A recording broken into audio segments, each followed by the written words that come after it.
നമ്മുടെ മക്കളിൽ, നമ്മുടെ കുഞ്ഞുങ്ങളിൽ പലരോടും നമ്മൾ ചോദിച്ചു നോക്കൂ. പല കുട്ടികളുടെയും റോൾ മോഡലുകൾ സിനിമാ നടന്മാരാണ്. നമ്മുടെ പെൺമക്കളോട് ചോദിച്ചു നോക്കൂ, സിനിമാ നടിമാരാണ്.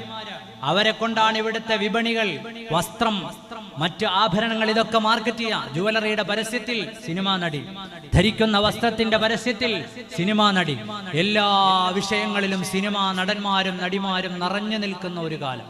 നമ്മുടെ മക്കൾ പറയും, എനിക്ക് ആകാൻ ആഗ്രഹം ഇന്ന സിനിമാ നടനെ പോലെയാണ്. സിനിമകളാണ് ഇവിടെ പരിശുദ്ധമായ ഇസ്ലാമിനെ പലപ്പോഴും കടന്നാക്രമിച്ചത്. അള്ളാഹുവിന്റെ പരിശുദ്ധമായ മതം പറഞ്ഞ വസ്ത്രങ്ങളെ, സ്ത്രീയുടെ ശരീരം മുഴുവനും മൂടി വസ്ത്രം ധരിക്കുന്നതിനെ പരിഹസിച്ചിട്ടുണ്ട്. മുസ്ലിങ്ങളുടെ യാഥാസ്ഥികമായ പാരമ്പര്യ മുസ്ലിങ്ങളുടെ വസ്ത്രവിധാനങ്ങളെ പരിഹസിച്ചിട്ടുണ്ട്. സ്ത്രീകളുമായി ഇടകലരുന്ന വിഷയത്തിൽ ഇസ്ലാം പറഞ്ഞ നിയമങ്ങളെ പഴഞ്ചനെന്ന് പറഞ്ഞിട്ടുണ്ട്. ആ പഴഞ്ചനെന്ന് പറഞ്ഞ ആളുകൾ മുഴുവനും മൂക്കത്ത് വിരൽ വെക്കുകയും വിരൽ കടിക്കുകയും സമൂഹത്തിന്റെ മുമ്പിൽ ഇറങ്ങാൻ നാണം കെടുകയും ചെയ്യുന്ന സാഹചര്യത്തിലാണ് നമ്മളുള്ളത്. നമ്മുടെ മക്കൾ റോൾ മോഡലാക്കേണ്ടത് ആരെയാണ്? മഹാന്മാരെയാണെന്ന് പറഞ്ഞപ്പോ പുച്ഛിച്ചു തള്ളിയവരുണ്ട്. ഈ സിനിമാ സ്റ്റാറുകളുടെ റോൾ മോഡലാക്കിയവരെ അവരുടെ കൂടെ പ്രവർത്തിക്കുന്ന സഹപ്രവർത്തകർക്ക് പോലും അവരുടെ മാനവും അഭിമാനവും സംരക്ഷിക്കാൻ ഈ സ്ക്രീനുകളിൽ നിറഞ്ഞാടുന്നവന്മാർക്ക് കഴിഞ്ഞിട്ടില്ല എന്ന കാലം നിങ്ങളോട് വിളിച്ചു പറയുകയാണ്. കാലം നമ്മളോട് വിളിച്ചു പറയാണ്. കൂടെ അഭിനയിക്കുന്ന അമ്മയായി, ഉമ്മയായി, പെങ്ങളായി, സഹോദരിയായി കാണേണ്ട പെണ്ണിന്റെ മാനം പലപ്പോഴും പിച്ചി ചീന്തപ്പെട്ടിട്ടുണ്ട്.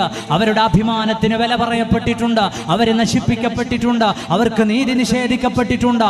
ഈ കാണുന്ന ആക്രോശങ്ങളുടെയും കയ്യടികളുടെയും നടുവിൽ ഇതാണ് ജീവിതമെന്ന്, ഇതാണ് സിനിമ പോലെയാകണം എന്റെ ജീവിതമെന്ന് ആഗ്രഹിക്കുന്നവരെ അതിന്റെ പിന്നാമ്പുറത്തുനിന്ന് ചീഞ്ഞു മാറുന്ന കഥകൾ വരുന്നുണ്ട്.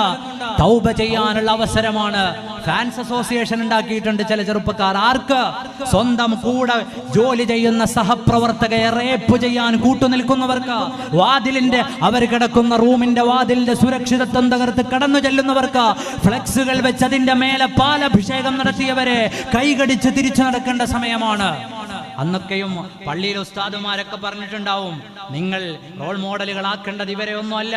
ഉസ്താദിന് കാലമൊന്നും തിരിഞ്ഞിട്ടില്ല. ഉസ്താദിന് ആളുകളെയും ഒന്നും തിരിഞ്ഞിട്ടില്ല. സിനിമാ സ്റ്റാറുകൾ വലിയ സംഭവമാണെന്ന് ധരിച്ചവരെ നിങ്ങൾക്ക് തെറ്റി എന്ന് മുസ്ലിം പണ്ഡിതന്മാരല്ല. ജസ്റ്റിസ് ഹേമ പുറക്കാട് പള്ളിയിൽ ഇമാമല്ല, പുറക്കാട് പള്ളിയിൽ ഇമാം മുഹമ്മദ് ജോഹരി ഉസ്താദാണ്. ജസ്റ്റിസ് ഹേമ നമ്മളുടെ നികുതി പണത്തിൽ നിന്ന് 1,06,00,000 രൂപ ചെലവഴിച്ച് പഠിച്ച പഠനമാണ് 2-3 ദിവസങ്ങളായി നമ്മുടെ ഒക്കെയും മാധ്യമങ്ങളിൽ ഇങ്ങനെ നിറഞ്ഞു നിൽക്കുന്നത്. സിനിമാ മേഖലയിൽ നടന്നുകൊണ്ടിരിക്കുന്ന വൃത്തികേടുകൾ. ഞാൻ എന്തുകൊണ്ടാണ് ഇത് ഉറൂസിൽ പറഞ്ഞത് എന്ന് ചോദിച്ചാൽ, മഹാന്മാരെ കാണിച്ചിട്ട് അവരെ പോലെ ജീവിക്കുമെന്ന് പറയുമ്പോൾ ചില ആളുകൾ പറയും, ഓ അവരൊക്കെ കഴിഞ്ഞുപോയ പഴയ ആളുകളല്ലേ, ഇപ്പതാ കണ്ടില്ലേ എത്രയാണ്. അവരുടെ വേഷവും സിനിമാ നടന്മാരുടെ ആട്ടവും പാട്ടവും ഒക്കെ കണ്ടിട്ട് അവരുടെ കൂടെ കൂടിയവരെ, ആയുസ് കളഞ്ഞവരെ നിങ്ങൾക്ക് തിരുത്താനുള്ള സാഹചര്യമാണിത്.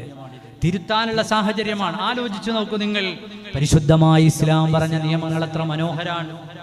അള്ളാഹുവിന്റെ പരിശുദ്ധമായ ദീൻ പറഞ്ഞ നിയമങ്ങൾ എത്രയോ മനോഹരമാണ്. നമുക്കെല്ലാവർക്കും അറിയാം, അള്ളാഹുവിന്റെ മതം ശരിയായ വസ്ത്രധാരണം പറഞ്ഞിട്ടുണ്ട്. സ്ത്രീക്ക് ശരിയായ വസ്ത്രധാരണം പറഞ്ഞിട്ടുണ്ട്. പുരുഷന് ശരിയായ വസ്ത്രധാരണം പറഞ്ഞിട്ടുണ്ട്. ചില ആളുകൾ വിചാരിക്കും സ്ത്രീക്ക് മാത്രമാണ് ഇസ്ലാം വസ്ത്രധാരണത്തിൽ നിയമങ്ങൾ പറഞ്ഞത്, പുരുഷന് പ്രത്യേകിച്ച് നിയമമൊന്നുമില്ല എന്ന് വിചാരിക്കുന്നവരുണ്ട്. തെറ്റാണ്. നമുക്ക് തോന്നിയ പോലെ വസ്ത്രം ധരിക്കാൻ പറ്റുമോ? പുരുഷന്മാർ പറയും പറ്റുമോ? തോന്നിയതുപോലെ വസ്ത്രം ധരിക്കാൻ പറ്റുമോ? ഇല്ല. പക്ഷെ ധരിക്കുന്നവരുണ്ട്. ഇന്ന് ഔറത്ത് മറയ്ക്കാത്ത ചില വീടുകളിലൊക്കെ ചെന്നാൽ കാണാം, മുട്ടിന് മേലെ നിൽക്കുന്ന കുട്ടി നിക്കർ ഇട്ടുകൊണ്ട് 20-25 വയസ്സുള്ള ചെറുപ്പക്കാര് പല വീടുകളിൽ നടക്കാറുണ്ട്. മുട്ടുപൊക്കളിന്റെ ഇടയിൽ പുരുഷന്റെ ഔറത്താണ് എന്ന് ഈ ഇരിക്കുന്ന എല്ലാവർക്കും അറിയാം. ആലോചിച്ചു നോക്കൂ. പുരുഷനും നിയമമുണ്ട്, സ്ത്രീക്കും നിയമം പറഞ്ഞിട്ടുണ്ട്. സ്ത്രീയോട് ഇസ്ലാം പറഞ്ഞ നിയമങ്ങൾ എത്രയാണ്. തനിച്ച് യാത്ര ചെയ്യാൻ പാടില്ല. ഹജ്ജിന് പോകുമ്പോഴാണെങ്കിൽ പോലും മഹ്റം വേണമെന്നല്ലേ നിയമം. തനിച്ച് യാത്ര ചെയ്യരുത് എന്ന് ഇസ്ലാമിന്റെ നിയമമാണ്. അന്യപുരുഷന്മാർ ആകർഷിക്കുന്ന തരത്തിൽ, അന്യപുരുഷന്മാർ തന്റെ ശരീരം കാണുന്ന തരത്തിൽ വസ്ത്രം ധരിക്കരുത്. ഒരു ഒതുക്കത്തോടെ, ഒരു മനോഹരമായി തന്റെ ശരീരഭാഗങ്ങളെ ഒക്കെയും പൊതിയുന്ന തരത്തിലുള്ള വസ്ത്രധാരണത്തെ ഇസ്ലാം പ്രോത്സാഹിപ്പിക്കുകയാണ്.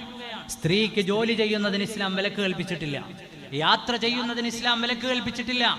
മറിച്ച് അതൊക്കെ ചെയ്യുന്ന സമയത്ത് അവളുടെ സുരക്ഷയ്ക്കാണ് ഒന്നാമത്തെ പ്രയോറിറ്റി നൽകേണ്ടത്. യാത്ര ചെയ്യുമ്പോൾ കൂടെ ആളുണ്ടാകണം. ജോലി ചെയ്യുന്നതാണോ സുരക്ഷിതമായ സ്ഥലത്തായിരിക്കണം. അന്യപുരുഷനുമായി തനിച്ചാകാനുള്ള ഒരു സാഹചര്യവും നിനക്കവിടെ ഉണ്ടാകാൻ പാടില്ല. ഇതൊക്കെ അള്ളാഹുവിന്റെ പരിശുദ്ധമായ നിയമം പറഞ്ഞ സമയത്തൊക്കെയും പരിഹസിച്ച മനുഷ്യരെ നിങ്ങളെ നോക്കിയിട്ട് ഇന്ന് ഈ നിയമങ്ങളൊക്കെയും തിരിച്ചു പരിഹസിക്കുകയാണ്. അള്ളാഹുവിന്റെ പരിശുദ്ധമായ മതം എത്ര മഹോന്നതമാണ്. ഞാനിത് മനസ്സിലാക്കാൻ വേണ്ടി പറയാൻ. സിനിമക്കാരെ പോലെ ജീവിക്കണമെന്ന് ആഗ്രഹിക്കുന്ന ആളുകൾ ഇന്ന് നമ്മുടെ സമൂഹത്തിൽ ഒരുപാടുണ്ട്.